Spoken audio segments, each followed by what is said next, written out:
Sunesis Medical. The word Sunesis, I get a lot of questions about it. It's actually Greek, and the literal interpretation is flowing together and practical discernment. And it seemed to me a good name for a company because, as Paul and I had discussed many, many times while he was starting Trinity Hand Specialist, so many decisions are made emotively in the medical profession. Lots of people believe they want to opt out of Medicare. They have lots of emotional reasons. So today, I'm going to briefly go over 3 topics that I think if you're kind of sitting on the fence right now, and my experience over the last 10 years tells me that if you're sitting on the fence, you've been sitting on the fence for about 18 months. So when you leave here today and you go back to your practices, maybe you'll have 3 additional things that are not emotive, but they're concrete examples of things that you can look at in your practice to help you to either get over the fence or maybe to at least to come up with a strategy that's best for your practice and best for you. So I want to go ahead and dive right in. I grew up in Kentucky. I spent almost 6 years in western North Carolina and 19 years in East Tennessee, so it gives me great pleasure to let you all know this picture was taken in Georgia. For anyone that's here from Georgia, I drive a white Lexus. That's what your car is, right? I'll take 3 turns when I leave tomorrow to make sure no one's following. Just kidding. I bet you never realized that you were going to hear about practice analytics from someone who grew up and was educated in Kentucky. And I promise I won't take my shoes off. Getting back to the point, knowledge is power. And if you're sitting there and you're struggling and you're feeling the pain, but you're not sure exactly what that means for your practice, I think there's some really concrete things that you can do. You first off need to understand your cost. It's interesting to me when I talk to practice managers even who are overburdened with HIPAA, overburdened with ICD-10, overburdened with all the regulations and all the things that are coming down in healthcare right now, and they come to me and they say, we need help with this contract. Can you help us in the contract negotiations? And I'll say, well, what do you think of the contract? Well, we think we can't live without this insurer. We've got to have this insurance in our package of insurance. And I say, why do you have them? Because it's 10% of our patient population. Well, what if this contract pays you less than your cost? Do you still need them? We cannot not have this insurance company. So my first question usually is, well, what are your costs to see their patients? And I'm always surprised at the number of people that don't know that answer. I can guarantee you that none of the manufacturing companies and none of the research companies here in the Research Triangle don't know their cost. They probably know them down to the bolt if they're building engines. They probably know it down to the petri dish if they're doing chemical and biological research. Medical practices need to understand their cost. And you also need, along that line, is you need to understand what your practice mix is. How many Medicare patients do we have? How many commercial payers do we have? What's the percentage? What is our work comp ratio? What's our work comp reimbursement like in our state? All those things are very, very important things. By understanding your cost, you can take a better look at all of these things right here on this slide. You can objectively review your commercial contracts. You can analyze your commercial participation. If you don't know what your costs are, how do you know if a contract that says it's 120% of 2008 Medicare really is for your practice? So that's the first thing that we're going to talk about today. And I believe that the best way to determine your cost is to actually use an algorithm that's developed by CMS and the AMA. If you're billing right now using CPT codes, you have RVUs in your system. And if you have a practice management software, you can pull these RVUs. And if you don't know exactly what that means, a little bit later in the talk, I'm going to give another example that hopefully will make it more understandable. But you can boil down your cost as a percentage of current year Medicare, or whatever year you're going to analyze. And all you need is your total practice expenses, and if you have a commercial accounting software, or if you have an accountant that does your books, a P&L or a profit and loss statement is the best way to do that. I think it's best to look at a 12-month time frame, January 1 to December 31st. Get that profit and loss statement, and then from your practice management software, get those total RVUs for each procedure that you do, okay? Now, where do you get RVUs? If you didn't know, you can actually get these downloaded from the CMS website, and it's actually interesting. We've heard lots of talk of how inept government bureaucracy is. This website actually works, number one, but it also has all the information that you need. No matter if you're looking at current Medicare rates, no matter if you're looking at exactly what 120% of 2008 Medicare is, you can actually pull these charts from this site. And the handout in your packet actually has this email site on it. And you can see, if you go to this address, you can see a list of years of where you can actually get those RVU tables from. Now, it does take a little bit of understanding of Excel spreadsheet, but you can actually download these into an Excel spreadsheet. It also takes a little bit of knowledge of maybe how to do a VLOOKUP. If you've never heard of that, your practice management, hopefully somebody in your office can help you with that, or your accountant can help you with it. But just as an example, this is the 2015 download, Excel spreadsheet download, and just for clarification, I went ahead and did the most popular code. I think that's 99203, and this is the number that we're actually looking for. This is the non-facility total RVU for that procedure. So what you would want to do is, if you did 1,000 or 10,000 99203s, then you would multiply that productivity by that number, okay? Just to let you know, and the reason why it's so important to have fairly good understanding of Excel spreadsheet, if you look down here at the bottom of the page, it doesn't go all the way to the bottom, but it's about 16,000 codes that CMS has in this spreadsheet. That shouldn't be all that daunting to you, because prior to 2006, when I went to go back to get my MBA, I had never opened up Excel. I didn't even know what it was. It was on my computer, and I had no idea what it was. So it can be done, and you can learn how to do this, or your practice administrator should be able to learn how to do this. Any MGMA meeting, any professional administrators meeting that's held at the state level or national level always has at least one expert talking about how to do RVU cost analysis. So if your practice manager doesn't know how to do it, it would be a very wise investment to send them to one of those types of organizations to learn. Okay? So once we get all that information, what do we do with it? Here at the top, the cost figures, the operating expenses, the total cost, that's all taken from the profit and loss statement. Okay? Then down here we have RVUs, and this is the total payments for CPTs with RVUs. Okay? Total payments for CPTs with RVUs. Now you're going to have revenue in your practice that does not have an RVU attached to it. So how do you include that into this equation? And what you do is you take the total number of RVUs for those payments with CPTs, and you divide that number by that number of RVUs. And then you get this right here. That's your average payment per RVU.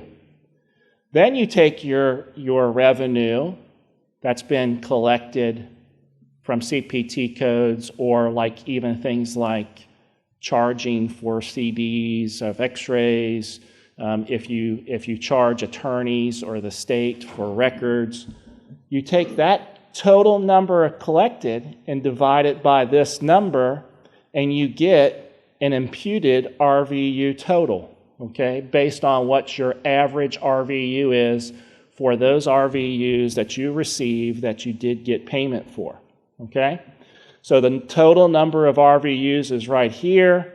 We can divide this total cost from the profit and loss statement by this total RVU, and we come up with a number right here that our cost per RVU is $39.35.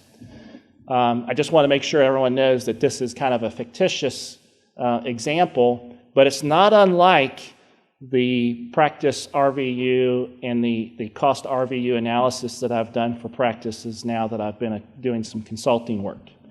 Because what this means is if we took these numbers from 2014, we then need to divide this number by the current CMS conversion factor, which for 2014 was $35.82, and we come up with a total cost per RVU of 110%. Okay? Does everyone kind of get an idea of what that means? Okay? If you were at 100% of current Medicare, you'd be breaking even. If you were at 95% of current Medicare, you would be making a little bit of profit on Medicare. I have never done an RVU cost analysis where this has been less than 105% of Medicare. Ever. That doesn't mean that those practices aren't successful. What it means is their commercial contracts, their work comp reimbursement is offsetting this loss per patient. Just to give you another example, and this should be in your handout also, it's just a little bit easier graphic, I think, to look at. This is basically the exact same equation. The number hasn't changed. If this was an actual practice, what this would mean is that every time a Medicare patient comes into the door, they're losing money. But I also want you to think about something else. Not only are they losing money on that specific Medicare patient, but that Medicare patient may be taking the place of someone who's actually going to pay you to be seen. Okay? So I think this is a great cartoon for that problem. Okay? If you're currently seeing Medicare patients at 105% of current Medicare, if your costs are currently 105% of current Medicare, the hole's getting bigger. You need to put down the shovel before you do anything else. Okay? And it's interesting because I'll also sometimes hear from physicians on that first meeting or a practice manager that calls me for the first time, and I'll say, tell me a little bit about your practice, and they'll say, our productivity's up, our numbers are up, but we're making less money. I know right then that either they're losing money on Medicare or their Medicare volume has changed to a certain extent. They're increasing their volume of Medicare, and that's why they're working harder and seeing less revenue. Okay? Does everyone understand kind of that concept? Okay, because I think that's a really, really important part of this whole looking at your practice objectively. What is your cost per RVU? And determining not only how that affects your Medicare reimbursement, but also helping you to determine what's a good commercial contract if you're going to continue to see commercial paying patients. It's going to help you to determine what's good and what's bad. Okay? The next kind of point that I want to make is we're going to talk a little bit about the incentives in meaningful use, but I found this cartoon, I just think it's hilarious. I know that some of you all really like electronic medical records and feel like it's really made you more efficient, but just by a show of hand, how many of you all are now on your second EMR? How many of you all are on your third EMR? Okay. So I think this is pretty indicative of how much more your life has gotten complicated since you've decided to go to EMRs.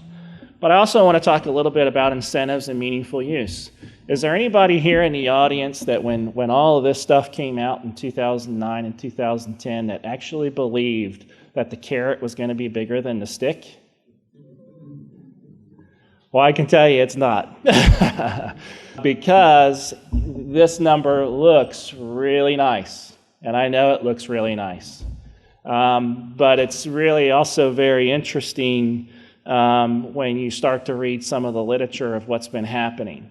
Do you all realize that the American Academy for Family Physicians reported that of their members that took the incentive payment initially for meaningful use determined the very next year, 17% determined the very next year not to go for meaningful use too? Okay? Now, it really depends on who you want to read and who you want to believe, but I'll tell you that the truth probably in those types of situations lies somewhere in the middle. But those same, if you Google that, if you look at opting out of meaningful use, and there's lots of discussion about opting out of meaningful use now. If you Google opting out of meaningful use, you'll see all kinds of articles and all kinds of things. Some people are suggesting that as many as 38% of people opted out in 2013. The American Academy of Family Physicians actually is estimating that over 50% of its members are going to opt out this year of meaningful use too. Now, you have to ask yourself, why is that? Because you have these 1%, penalties that you're going to have up to a maximum of 5%. And there's some really interesting articles out there that have been written by American Academy of Family Physician members.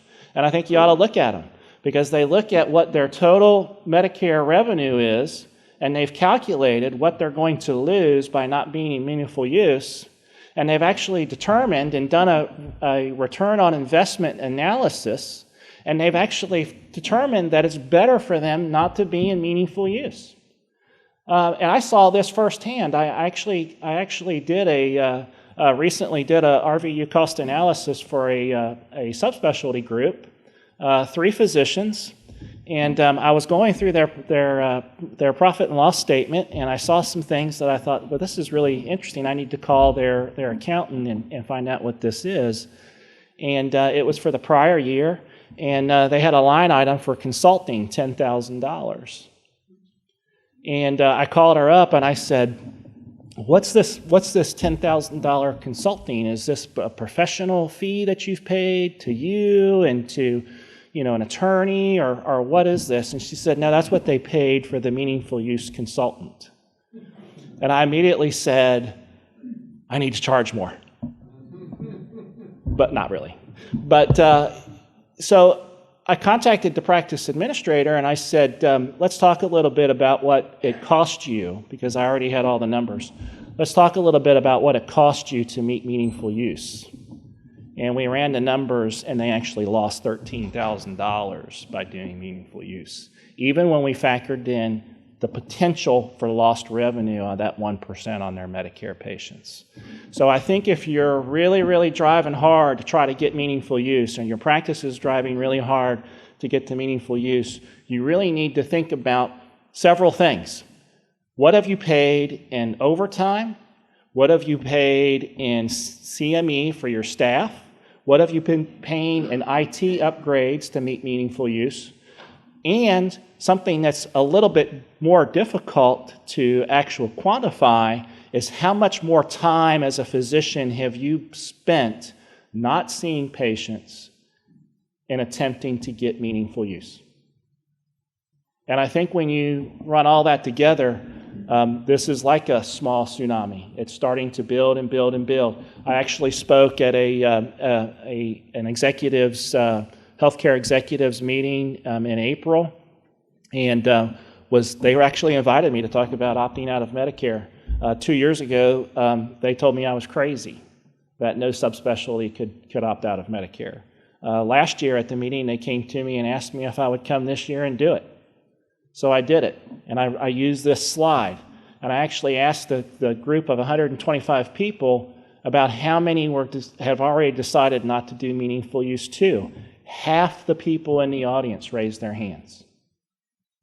So I think it's something that all practices need to be considering. All practices need to be looking at what the cost is compared to what you're getting as far as incentives. Also, something that's really interesting is, practices are already starting to see that by taking meaningful use dollars, you have additional audits, you have RAC audits, you have audits to make sure that you're doing everything that you're supposed to do to get that money. And that's not even considered in this equation that we're talking about, those man hours, to make sure that that doesn't happen. Last thing I want to talk about a little bit, does everyone know what this is? I don't want anybody to raise their hand or anything if you don't. Don't be ashamed if you don't, because I cannot fix an open reduction in internal fixation of a distal humeral fracture. I cannot diagnose someone with Parkinson's. I cannot treat Mrs. Jones for her diabetes in room 2 and then go see Robbie in room 2 for his allergies. Physicians go to medical school to become physicians, not to become businessmen. This is actually the CMS equation for determining reimbursement. There's already been some talk about the SGR, and I think it's interesting. I've been following that for a long time. And the thing I find that's most interesting is everyone is concentrating on the SGR.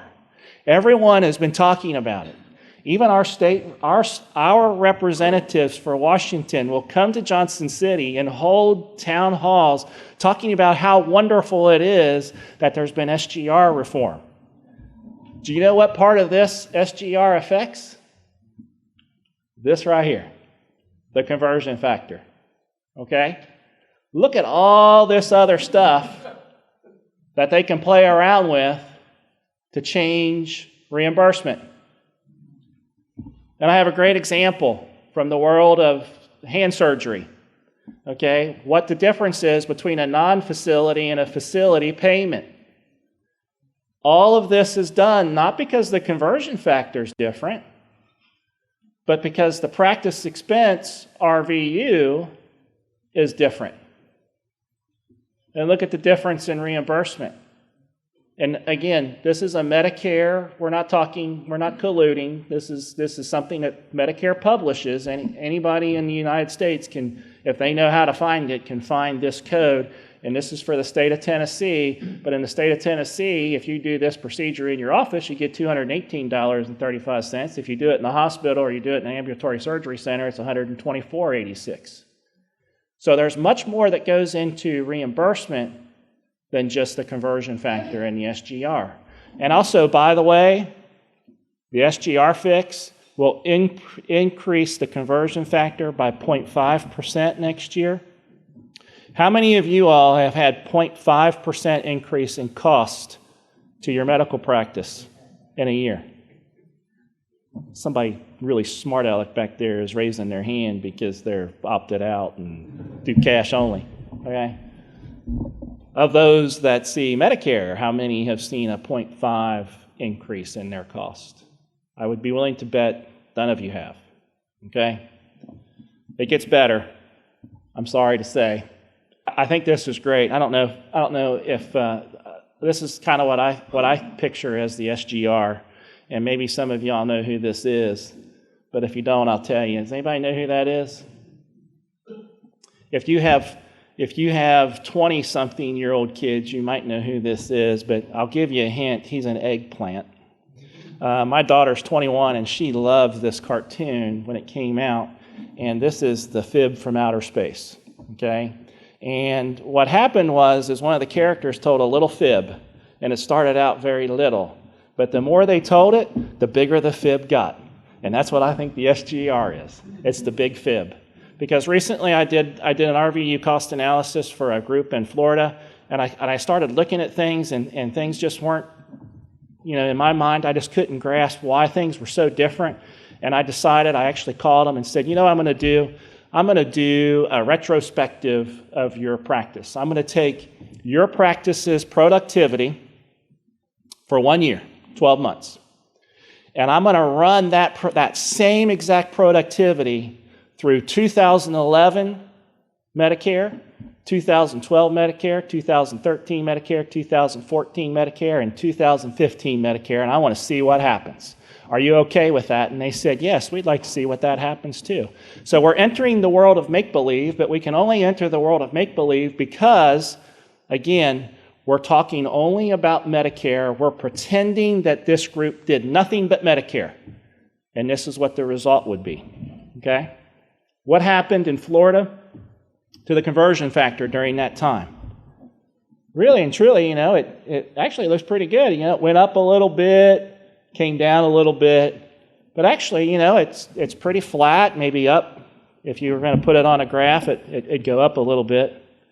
But let's look at what happens to the geographic price cost index, which is also part of that equation in Florida.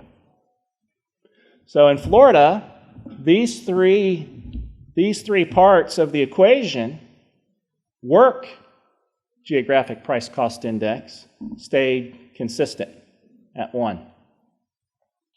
Practice expense, GPCI, went down just a little. And malpractice expense went down also. So, anybody from Florida? Did your malpractice go down significantly between 2011 and 2015? It didn't. I'm surprised because CMS thinks it did. Okay? And these geographic price cost indexes are regional specific. And the reason that they're regional specific, or the theory is the reason they're regional specific, is because doing a carpal tunnel in Manhattan, New York costs more than doing it in Johnson City, Tennessee. Okay? So this is what they found. Doesn't seem like a whole lot. But what we don't see on this screen is what CMS can do to RVUs. Because they're already devaluing RVUs. They're already ratcheting down RVUs, not to just keep reimbursements neutral, but to keep reimbursements down. Okay? So, this is what the impact would have been. Again, this is kind of the world of make-believe. We took their productivity. We assumed that all patients were Medicare. We ran the numbers. Their total RVUs went from 61,500 to 55,275 between 2011 and 2015. Look at what happened to their reimbursement. Okay? Another really, really important thing to remember when you look at this does not take into account sequestration. Okay?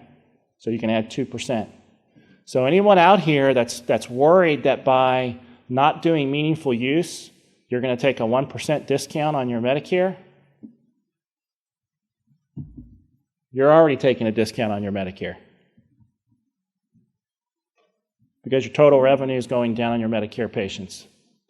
Now, some of you who are in the primary care world might say, well, gosh, during the Affordable Care Act, we were promised that E&M codes were going to actually go up for primary care. Well, they did for 2 years. But 99203 in 2014 and 2015, reimbursement went down. But we have an SGR fix. So I guess everything's going to be okay. Okay? I wanted to also say that even though, and I think everyone that's talked today, even though things look very grim and it's interesting, I think it's fascinating, not interesting, it's fascinating to come to this meeting and hear people talk about all the different ways that they're kind of beating the system, and being successful. There's multitude of ways that you can change your practice dynamics and treat patients the way you want to treat them. And I've always been a little bit of an optimist, but I want to tell you a story about a neurologist that Dr. Gorman and I both know. He's in Gray, Tennessee. When I did his RVU cost analysis a couple years ago, he had actually paid me to do the cost analysis and to assist him in opting out of Medicare. And I remember when I was doing his executive brief, I was really bummed out. I was really disappointed because I knew how important this was to him. And my wife came to me and she said, "What's wrong?" And I said, we're going to have to write a check back to him because I cannot in good conscience tell him to opt out of Medicare. He was 53% Medicare. He had 53% of his patient volume was Medicare as a neurologist. And I went to him, and part of my executive brief, and this is something for you all that maybe you're still sitting on the fence and feel like there's just no way I can do this. I actually went to him in his executive brief, and I said, this is the strategy I believe that you should take to be able to opt out in 18 months. Gradually reduce the number of Medicare patients you're seeing month by month until you get this down to about 15 or 20%. And then opt out. And he looked at me, and he got very, very emotional, and he said, if I have to do this one more day, I just can't do this. I'd rather go teach high school. I'd rather go find another career. I'm opting out of Medicare, and I want you to help me opt out of Medicare. I just helped him April 2nd re-opt out for the first time. So it can be done. It can be done. I think I'm kind of bummed out that, on his part, I'm kind of bummed out that they've changed the rule that you can opt out forever now, because he and I get a laugh every time I say it's April 1st, it's time to opt out.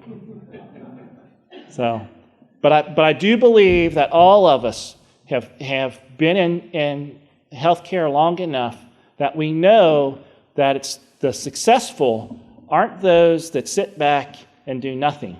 It's those that continue to move forward, continue to find ways to get around the hurdles, to get through the pitfalls and avoid the landmines.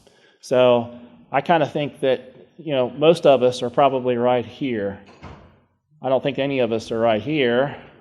Definitely none of us really like this right here. But I'll end with a quote that I think is excellent. And I use it all the time. I actually use it with my kids too. And it is, if you think you can do a thing or think you can't do a thing, you're right. And that was from Henry Ford.